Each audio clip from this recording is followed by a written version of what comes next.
cómo era la vida de Miguel antes del Miguel Núñez que hoy conocemos y cuándo es que Dios le salva. Bueno, voy a comenzar por un año en particular y luego voy a tratar de clarificar algunas cosas, porque no estoy seguro exactamente qué pasó en ese año, pero ese es el año de definición de mi persona. 1983, estaba en Estados Unidos ya viviendo desde mayo anterior, y entonces en febrero del 83 vengo al país por vacaciones, vengo con mi esposa, y tenía un hermano que era piloto, y tuvimos una cena, él se despide y dice, nos vemos en 48 horas, y no volvió, tuvo un accidente en Massachusetts y se mató. Mi hermano tenía 42 años, era creyente, y nosotros como que fuimos impactados por su muerte, y pocos días después ya regresaba a Estados Unidos porque las vacaciones terminaban, y yo decidí comenzar a estudiar la Biblia y comenzar a leer de la historia cristiana.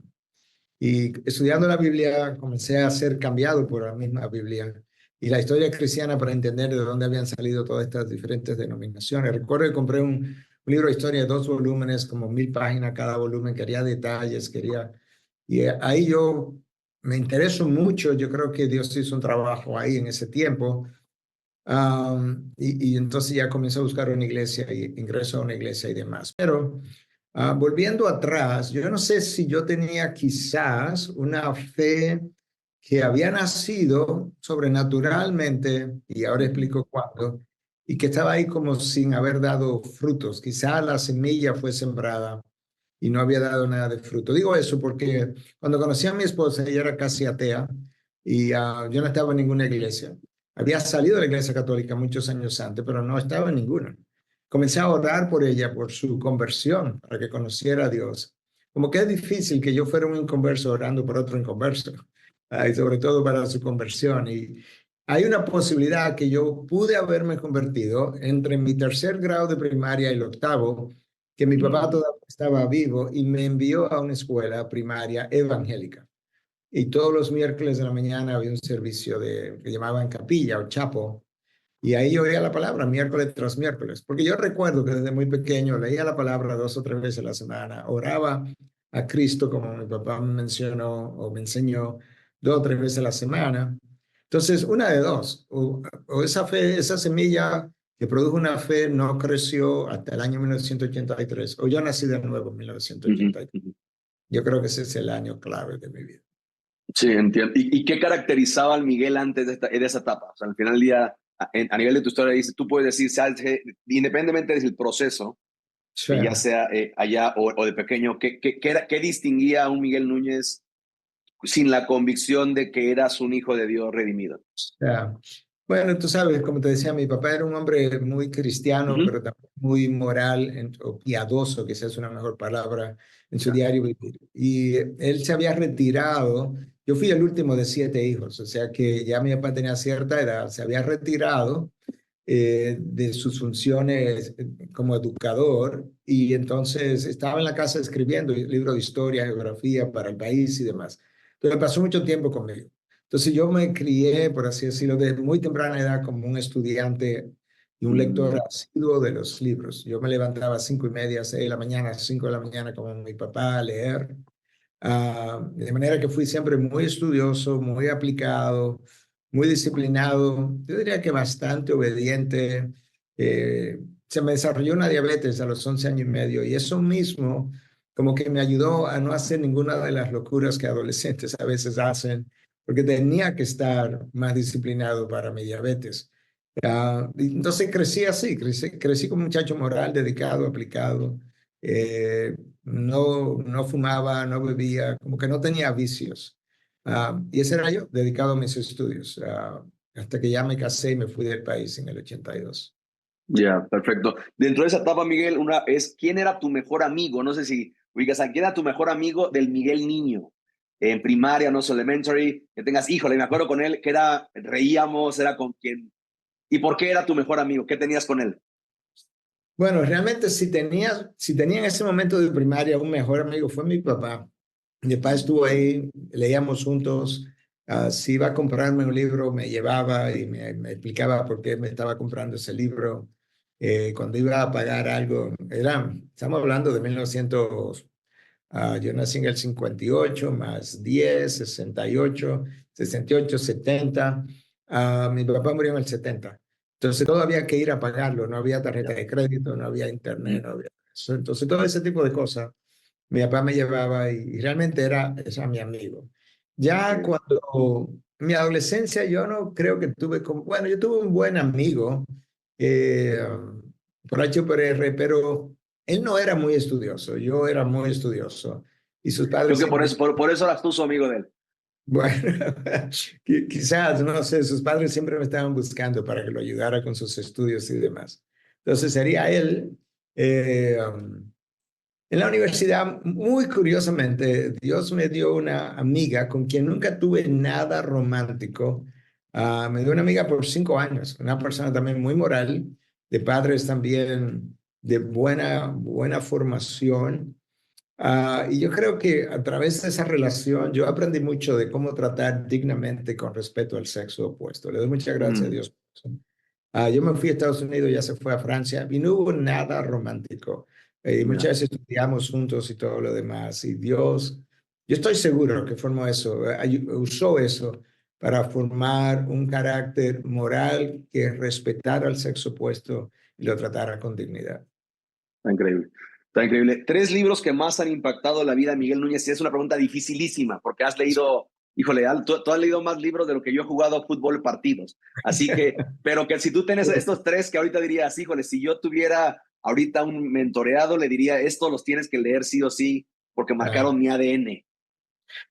bueno, voy a mencionar algunos, ¿verdad? Y me voy a limitar a tres, pero no estoy seguro que esos son definitivamente como los tres. Pero, y tú sabes que nosotros somos marcados en diferentes momentos. Si yo Sí, leyera un libro ahora, probablemente que yo te diría después, 10 años a partir de ahora, que me marcó mucho, sería un libro mucho más profundo, ¿verdad? En su contenido y demás. Pero fueron libros que me marcaron muy tempranamente y por tanto, quizás no sean tan profundos, pero el tema lo es. La santidad de Dios de R.C. Sproul definitivamente es uno de ellos, sin lugar a dudas. Y casi como junto con eso, yo leí Chosen by God o Elegidos por Dios, que fue un libro donde Sproul básicamente explicaba cómo Dios elige a aquellos que han de ser salvos. Y yo pondría esos dos libros como en uno solo, por así decirlo, porque lo leí prácticamente juntos o en paralelo y fui grandemente impactado por eso. Tenía que ver con el carácter de Dios, ambos ellos.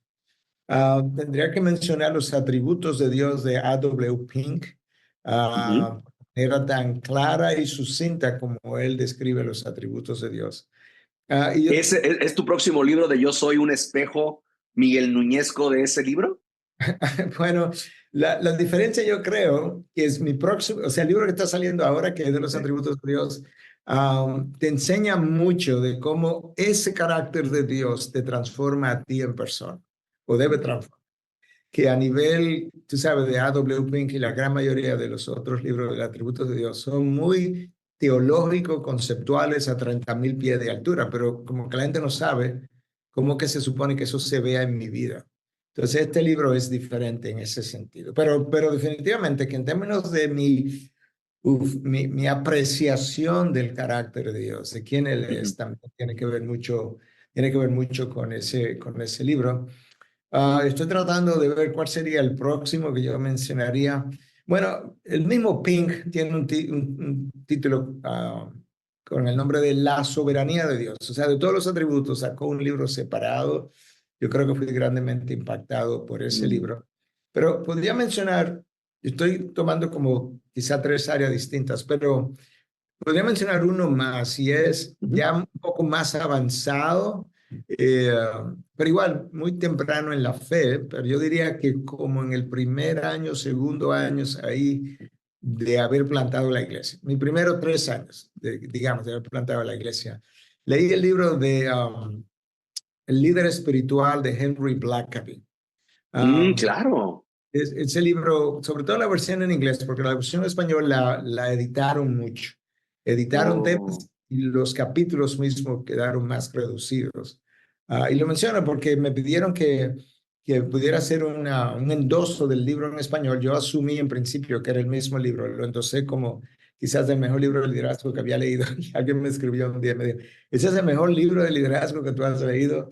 Y entonces me hizo algunos comentarios y dije, ok, entiendo, no es que está reducido, pero definitivamente, comenzando con esta idea, de la idea de lo que es un líder y la visión de ese líder. Y él decía o dice en su libro, es mover al pueblo de Dios de donde está a donde Dios quiere que esté.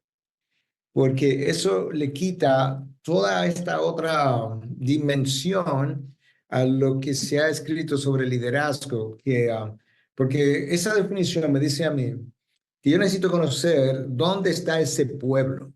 Tengo que vivir Ujú. en ese pueblo. En este caso, vamos a decir el pueblo de la IBI y luego la iglesia mayor alrededor. Tengo que conocer a ese pueblo de manera que tengo que oler a ovejas. Y por otro lado, tengo que conocer al Dios de ese pueblo porque tengo que llevar a ese pueblo donde Dios quiere que esté. Y esa sola, si yo hubiese leído eso solo o me hubiese recordado solamente eso del libro, valió la pena haber pagado por Claro, el libro, haberlo leído, porque eso solo ok. transformó mi concepto de cómo yo debo verme a la hora de liderar al pueblo de Dios. Y sabes que ahora que lo dices, creo que sí tienes razón, porque yo lo leí para la maestría en inglés Ajá. y me quedé con esa misma impresión, pero cuando enseño liderazgo, lo leen en español y cuando lo exponen, como que me roban cosas, como que hay cosas que no vieron ellos en español. Pero bueno, Así vamos es. a la siguiente. ¿Dónde, ya dijiste un poquito dónde, pero ¿dónde conoces a tu esposa? ¿Cómo Dios te confirma casarte con ella en su momento, en esa etapa en la que estabas, dices, con esa semilla de la fe y demás? ¿Y qué te gustaba más de ella entonces, Miguel? ¿Y qué te gusta más de ella ahora? No sé si ha cambiado eso. Sí, bueno, qué bueno.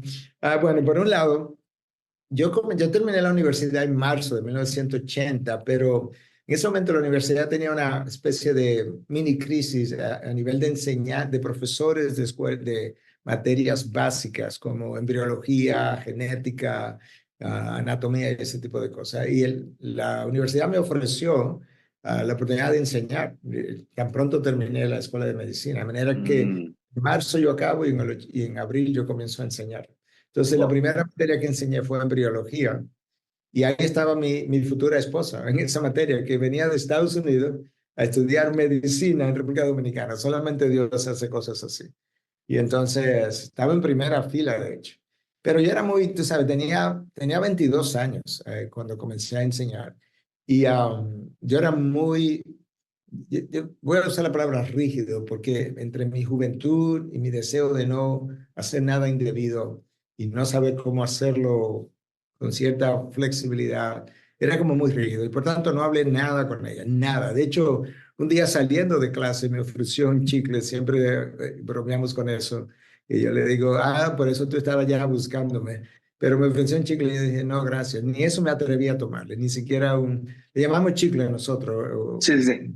toma de mascar, no sé cómo usted le llama. Pero nada, eso fue todo. Y luego, para mi graduación, lo que pasa es que la universidad solamente tiene un acto al año. Te da una carta de finalización de estudio con la cual tú puedes buscar trabajo donde entiendas, pero no te gradúas hasta cuando yo tiene la graduación en octubre. Entonces, ahí invité a ella y a dos estudiantes más que estaban con ella en la clase para que vinieran a la graduación y luego fueran a mi casa a un brindis, un bizcocho y eso. Y esa fue como la primera salida. Y ahí conversamos y comenzamos a tener una relación, ¿verdad? Que fue creciendo. Y un año después, sí, exactamente un año después nos casamos en el 1981. El siguiente año nos fuimos a Estados Unidos. Entonces, ¿qué me gustaba de ella?